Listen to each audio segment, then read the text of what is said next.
আজকের এই প্যান্ডেলে বিবাহিত কারা কারা আছে দেখি। আপনার মান। অবিবাহিত কারা দেখি। আপনার মান। আচ্ছা, রংপুর এলাকায় বিবাহিতদেরকে আঞ্চলিক ভাষায় কি বলে? বিয়াতি। হ্যাঁ, বিয়াতি। হ্যাঁ, বিয়াদারি। বিয়াও ভারী। আর অবিবাহিতদেরকে কি বলেন? অবিয়াদারি। গাড়ি বিয়াদারি আর অবিয়াদারি। আচ্ছা, শুরুতে আমরা আল্লাহর নামে 3টা তাকবীর দিব। প্রথম তাকবীর দিলে যারা বিয়াদারি তারা, দ্বিতীয় তাকবীর দিলে যারা অবিয়াদারি তারা, তৃতীয় তাকবীর সবাই মিলে দিব। পারা যাবে? তাহলে প্রথমত যারা বিয়াদারি মানে বিয়ে করেছেন তারা রেডি হন। রেডি? দেখবো কাদের গলায় জোর বেশি। অবিয়াদারিরা চুপ থাকেন। আপনারা এখন তাকবীর বললে ওনারা জিতে যাবে, কিন্তু শুধু বিয়াদারি মানে বিবাহিতরা। আমি পড়বো লিল্লাহি তাকবীর, বিবাহিতরা পড়বেন আল্লাহু আকবার। পারা যাবে? প্রথমে বিবাহিতরা পড়েন লিল্লাহি তাকবীর। মাশাআল্লাহ, মাশাআল্লাহ। এবার অবিয়াদারি। অবিয়াদারি তোমরা কি রেডি? আচ্ছা, এবার অবিয়াদারিরা তাকবীর দিবে। আমি পড়বো লিল্লাহি তাকবীর, অবিয়াদারিরা পড়বে আল্লাহু আকবার। অবিয়াদারিরা পড়ো লিল্লাহি তাকবীর। সর্বনাশ, পুরো প্যান্ডেল কাঁপাই দিছে। মাশাআল্লাহ। এবার বিয়াদারি অবিয়াদারি কোনো কথা নাই, সবাই মিলে 3টা গলা ফাটায় ফেলতে হবে আজকে। পারা যাবে মুসলমান? পড়েন লিল্লাহি তাকবীর, লিল্লাহি তাকবীর, লিল্লাহি তাকবীর। সব সময় এরকম আল্লাহর নামে তাকবীরের দরকার আছে না নেই? তাকবীর দিলে খুশি হয় কে? বেজার হয় কে? আমরা কার খুশি চাই? এক আল্লাহর খুশি আমাদের জন্য যথেষ্ট। চিল্লায় বলে ঠিক কি না? আমরা জীবন যেন আল্লাহ তাআলার বেশি বেশি প্রশংসা করতে পারি। আল্লাহ তৌফিক দান করো। আল্লাহ তোমার নামে তাকবীর যেন বেশি বেশি করতে পারি। আল্লাহ তৌফিক দাও। আজকের মাহফিলটা আমাদের নাজাতের ওসিলা বানাও। আরো জোরে পড়ি আমিন। অনেক বড় জনসমাবেশ।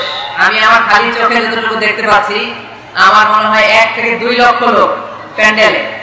কাছে কম 2 লক্ষ, 5 লাখ চারদিকে মিলে হবে। আমার মনে হচ্ছে এখানে 2 লাখ আমি দেখতে পাচ্ছি। 4টা মাঠ আছে। এই মাঠে 2 লাখ হবে অ্যাট লিস্ট, কমসে কম।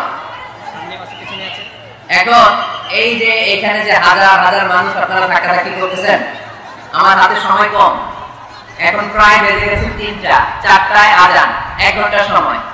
আপনাদেরকে যদি বারবার থামাতে যাই সময় নষ্ট হয়ে যাবে, কথা শোনানো যাবে না। তাই নিজ দায়িত্বে থেমে যান, নিজ দায়িত্বে শান্ত হন, নিজ দায়িত্বে চুপ থাকুন।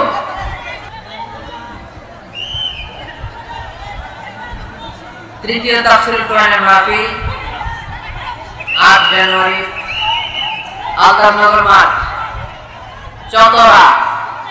চতরা কি গ্রামের নাম? ইউনিয়ন। পীরগঞ্জ থানা।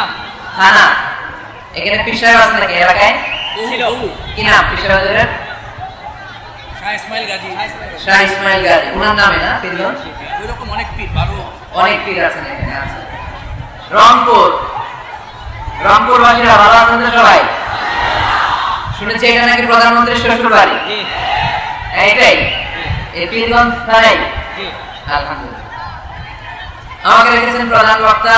আজকের প্রোগ্রামে সভাপতিত্ব করছেন আলহাজ মোহাম্মদ আব্দুল গফুর মিয়া। উনি আসছে? সহসভাপতি আলহাজ মোহাম্মদ আব্দুল কুদ্দুস মিয়া। আচ্ছা, মাশাআল্লাহ। আমন্ত্রিত অতিথি মোহাম্মদ এনামুল হক শাহীন, ইউপি চেয়ারম্যান। মাশাআল্লাহ। মোহাম্মদ হাসান আলী, মোহাম্মদ জিয়াউর রহমান জিয়া, ডক্টর মোহাম্মদ ওসমান গনি, শাহ মোহাম্মদ সাইদুর রহমান। আর সার্বিক ব্যবস্থাপনায় ছিল মোহাম্মদ আলতাফ হোসেন, প্রতিষ্ঠাতা। জি, প্রতিষ্ঠাতা আলতাফনগর, চতরা, পীরগঞ্জ, রংপুর। আলতাফ ভাই অনেক কষ্ট করেছেন, অনেক অনেক অনেক। এত বড় একটা প্রোগ্রাম অ্যারেঞ্জ করতে হলে কি পরিমাণে কষ্ট হয় আমরা বুঝতেই পারি, ঠিক কিনা? প্রোগ্রামটা ছিল গত বছরে আমাদের ওই নির্বাচনের কারণে এক সপ্তাহে 7 দিন সারা বাংলাদেশের প্রোগ্রাম বন্ধ হয়ে গেছিল গভর্নমেন্ট, ওই নিয়মে এই প্রোগ্রামটাও পড়ে যায়, ফলে আমরা আসতে পারিনি, প্রোগ্রাম বন্ধ ছিল। আল্লাহ মেহেরবানি, এই বছর আমরা একত্রিত হতে পেরেছি, আমরা বলি আলহামদুলিল্লাহ। দুবাই প্রবাসী আপনাদের এলাকার কৃতি সন্তান, আল্লাহ ভাইয়ের জন্য আমরা দোয়া করি, আল্লাহ তাআলা আমাদের হায়াত দারাজ করে দিন। আমিন। এরকম চমৎকার চমৎকার প্রোগ্রাম যেন আরো উপহার দিতে পারে, আল্লাহ তৌফিক দান করুন, আমরা বলি আমিন। মিডিয়ার ভাইরা অনেক মিডিয়া এসেছে, আপনাদেরকে শুকরিয়া। প্রশাসনের ভাইরা, স্থানীয় এমপি মহোদয়, চেয়ারম্যান মহোদয়, অত্র থানার ওসি সাহেব আমাকে নিয়ে এসেছেন, উপজেলা চেয়ারম্যান পরিষদের এসপি সাহেব এসেছেন, আরো অনেকে এসেছেন। ঢাকা থেকে এটিএন বাংলার বিপ্লব ভাই আমাকে সঙ্গ দিয়েছেন হেলিকপ্টারে, এরকম আরো অনেকে। প্রত্যেকের নাম বলতে পারলে ভালো হতো, কিন্তু সেটা সুযোগ এখন নাই। আমরা সবাইকে শুকরিয়া জানিয়ে, এই লক্ষ জনতাকে শুকরিয়া জানিয়ে এখনই মূল আলোচনায় চলে যাচ্ছি। এদিকে কি হয়েছে ভাই? কথা বলবেন না, আওয়াজ করবেন না, আমি দেখতে পাচ্ছি সবাইকে। ওইটাতেই শান্তি, দুনিয়ায়ও শান্তি, আখিরাতেও শান্তি, ঠিক কি না? আমরা আমাদের ফ্যামিলিতে, আমাদের জীবনে, আমাদের আখিরাতে এই শান্তি চাই কি চাই না? শান্তি যদি আমরা পেতে চাই, তাহলে কোরআনের দেয়া বিধানকে আমাদের মেনে চলতে হবে। কারণ এই কোরআন আমাদেরকে সঠিক জীবন দর্শন শিক্ষা দেয়, to the right sense of direction, সঠিক পথ আমাদেরকে দেখায়। কোরআন আমাদেরকে হেদায়েত দেয়। কোরআন ছাড়া কোন কিতাব আমাদেরকে হেদায়েত দিতে পারে? আপনি যদি গীতা পাঠ করেন হেদায়েত পাবেন, রামায়ণ পড়লে, মহাভারত, বাইবেল পড়লে পাবেন না। একটা কিতাব শুধু হেদায়েত দেয়, আওয়াজ করে বলেন কিতাবটার নাম। এই কিতাব আমাদের জন্য একটা ভার্ডিক্ট জারি করেছে। এই কিতাব বলেছে তুমি যদি নিজেকে বিশ্বাসী বলে দাবি করো, তাহলে সব সময় তোমাকে হালাল উপার্জন করতে হবে, হালাল অবলম্বন করতে হবে, হারামের সাথে মুমিনের কোনো সম্পর্ক নাই। আজকে আমরা হালাল এবং হারাম এই দুটি বিষয়ে কিছু কথা এই প্রোগ্রামে রাখবার চেষ্টা করব, শুনবার চেষ্টা করব, আমলের নিয়তে। ইখলাস চুপ থাকুন, ঠিক আছে? হ্যাঁ, অনেক ভদ্র, এত গ্যাদারিং ও তেমন আওয়াজ হচ্ছে না, মাশাআল্লাহ। এই যে ভাইরা কথা বলবেন, যে যেইভাবে আছেন ওইভাবে, যে যেইভাবে আছেন ওইভাবে বসেন, থামেন, এগুলো করা যাবে না। আজকে 1 ঘন্টার জন্য একটু কষ্ট করতে হবে, পারা যাবে তো? ইনশাআল্লাহ পড়েন,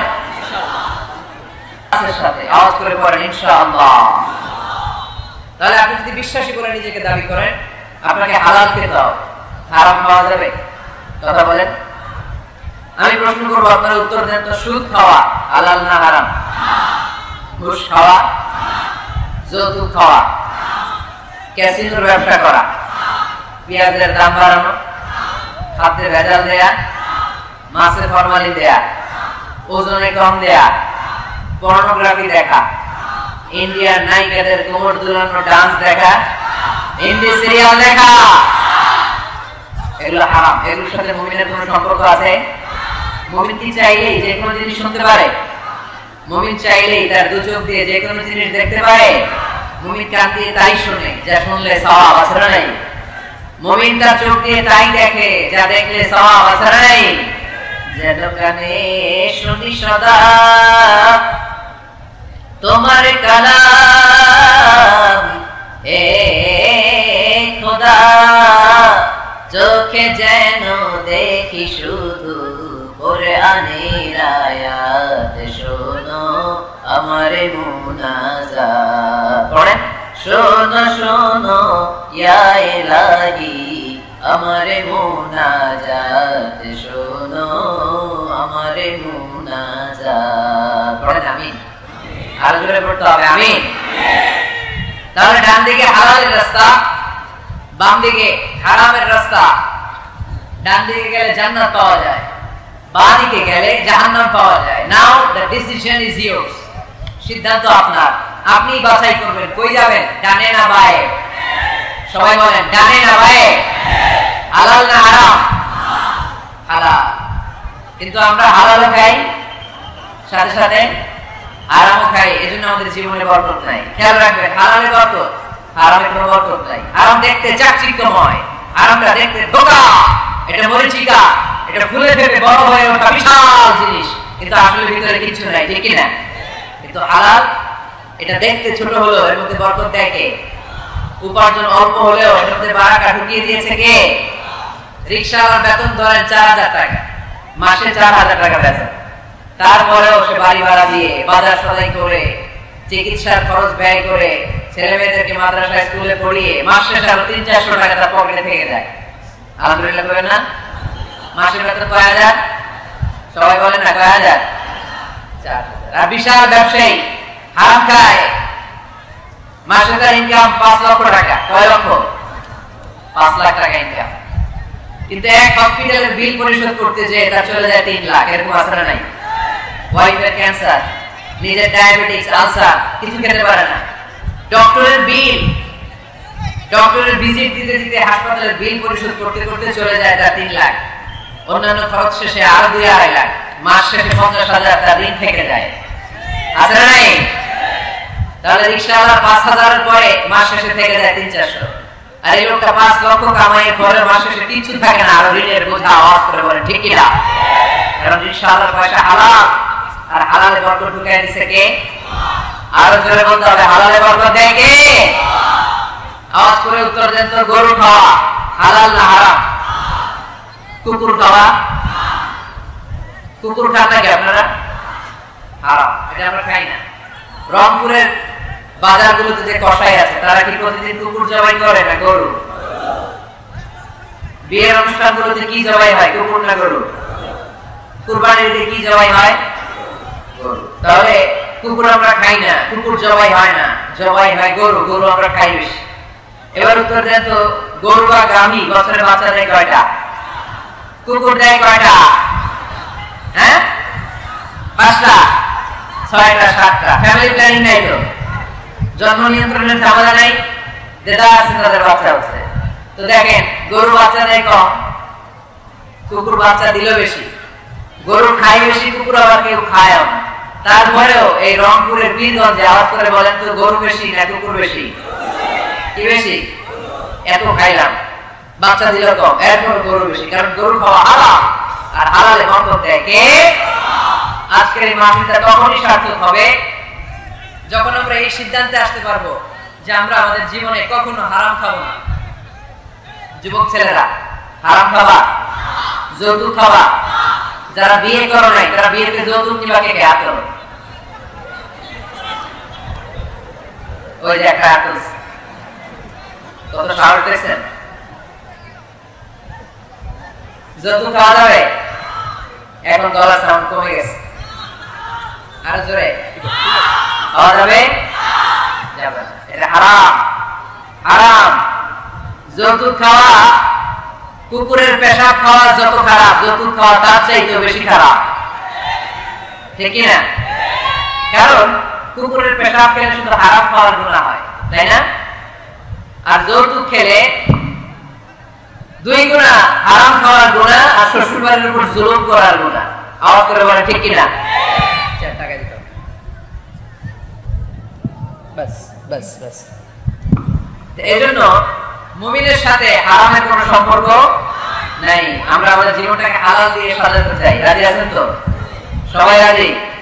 যারা এখন বিয়ে করে নাই হাত তোলো, আওয়াজ করে এই প্যান্ডেল কাঁপিয়ে আল্লাহর একটা ডাক দাও, বলো আল্লাহ। আরো জোরে, হে আল্লাহ। হাত তুলে ওয়াদা করলাম আমার বিয়েতে 1 টাকাও যৌতুক খাবো না, তুমি তৌফিক দাও, আমিন। আরো জোরে আমিন। মাশাআল্লাহ। পীরগঞ্জে আর যৌতুক খুঁজে পাওয়া যাবে না।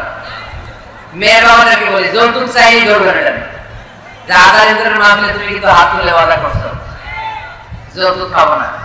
যৌতুকের সাথে আমাদের কোনো সম্পর্ক, যৌতুককে আমরা ঝাড়ু পেটা করে সমাজ থেকে বিদায় করতে চাই। আওয়াজ করে বলে ঠিক কিনা? তাহলে মুমিনদের সম্পর্ক শুধু হালালের সাথে, কিসের সাথে? হারামের সাথে মুমিনের কোনো সম্পর্ক।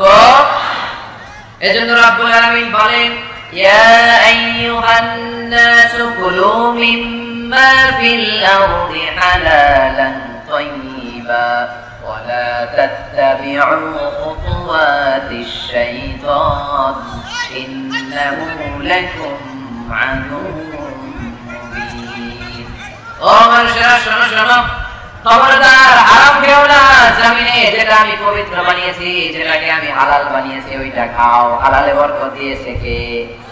আর খবরদার শয়তানের পদাঙ্ক অনুসরণ করো না, শয়তান তোমাদের প্রকাশ্য দুশমন।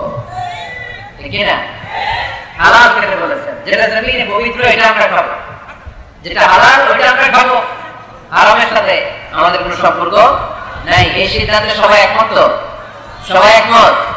হালাল দিয়ে আমরা আমাদের জীবন চালাতে চাই, রাজি আছেন তো সবাই?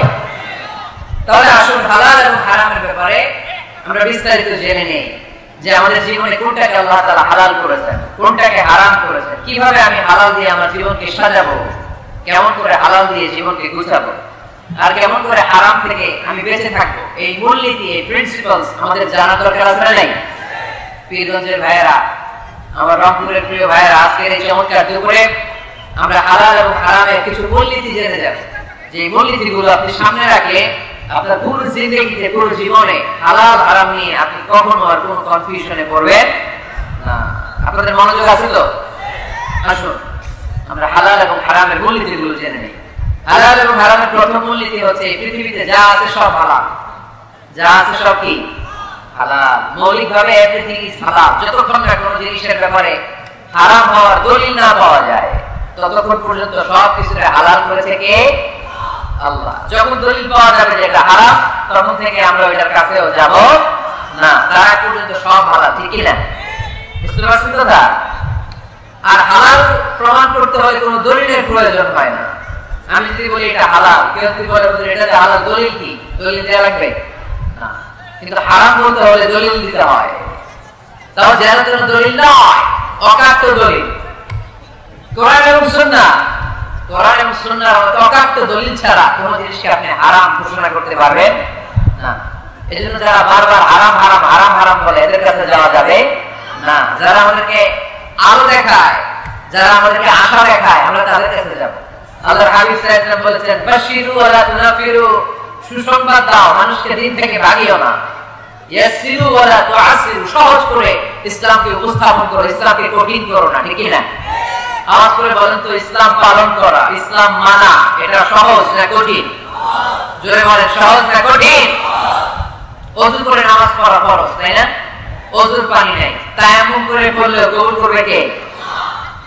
দাঁড়িয়ে দাঁড়িয়ে নামাজ পড়া ফরজ। কোমরে ব্যথা, দাঁড়াতে পারছি না, বসে পড়লে কবুল করবে কে? বিয়েতে মোহরানা দেওয়া কি ফরজ? আওয়াজ করে বলেন, ফরজ। এখন মোহরানা যদি না থাকে, এক সাহাবী বলেন, ইয়া রাসূলুল্লাহ, বিয়ে করব। আল্লাহর হাবিব সাল্লাল্লাহু আলাইহি ওয়াসাল্লাম বলেন, বিয়ে করবে তো তোমার মোহরানা আছে? সাহাবী বলেন, না, মোহরানা নাই। মোহরানা নাই তো কি আছে? তো কিছু নাই। আল্লাহর হাবিব সাল্লাল্লাহু আলাইহি ওয়াসাল্লাম বলেন, কিছু না থাকলে বিয়ে করবে কেমনে? সাহাবী বলে, ইয়া রাসূলুল্লাহ, বয়স তো আর বসে থাকে না, বিয়ে তো করা লাগে।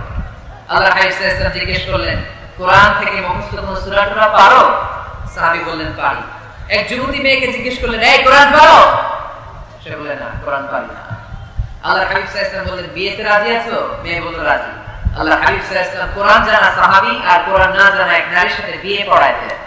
বিয়ে শেষে মেয়েটাকে বললেন, মা, তোমার স্বামীর কোনো টাকা পয়সা সম্পদ কিছু নাই, তোমাকে মোহরানা দিবে, তবে তুমি কোরআন পড়তে পারো না, তোমার স্বামী কোরআন পারে, তোমার স্বামী তোমাকে প্রতিদিন কোরআন শিখাইয়া দিবে, এটাই মা তোমার বিয়ের মোহর। সুবহানাল্লাহ। এত আসতে